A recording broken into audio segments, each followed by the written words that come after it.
नवायार्ड फुलवाड़ी चौकड़ी निकट एक बंद कंपनी में आज भीषण आग लगने की घटना सामने आई है। आग इतनी ज्यादा भीषण है कि धुएं के गुबार दूर दूर तक दिखाई पड़ रहे हैं। दरअसल बीते 25 सालों से बंद पड़ी अपार कंपनी में भीषण आग लगी है। बड़ी छानी टीपी 13 की दमकल की कई टीमें मौके पर पहुंच चुकी है। MGVCL समेत पुलिस का स्टाफ भी वहां पर मौजूद है, तो वहीं फायर अधिकारी निकुंज आज़ाद भी मौके पर पहुंच चुके हैं। आपको बता दें कि बंद कंपनी में ये जो आग लगी है उसकी वजह से वहां पर काफ़ी ज़्यादा ब्लास्ट भी हो रहे हैं।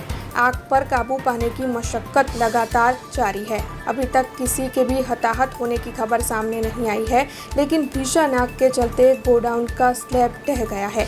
इस वक्त आग पर काबू पाने की कोशिश की जा रही है। ટીપી13 વિસ્તારની અંદર ગોડાઉનની અંદર આગ લાગવાની ઘટના Vadodara fire and emergency service ટીમને મળતા તાત્કાલિક ઘટના સ્થળ પર આવી આગને કંટ્રોલ કરવાની કામગીરી અત્યારે હાલમાં ચાલુ છે। આપણા ટોટલ 7 થી 8 ફાયર હાઉસર્સ અહીંયા સ્ટેન્ડ બાય સ્ટાફ સાથે છે અને એને કંટ્રોલ કરવાની કામગીરી હમણાં ચાલુ છે।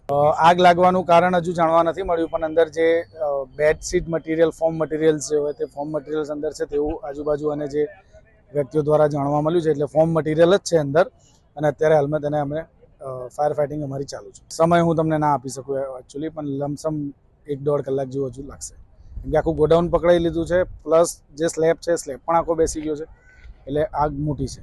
हमसे जुड़े रहने के लिए हमारे YouTube चैनल को सब्सक्राइब करें और नई वीडियो की नोटिफिकेशन के लिए बेल आइकॉन को दबाएं।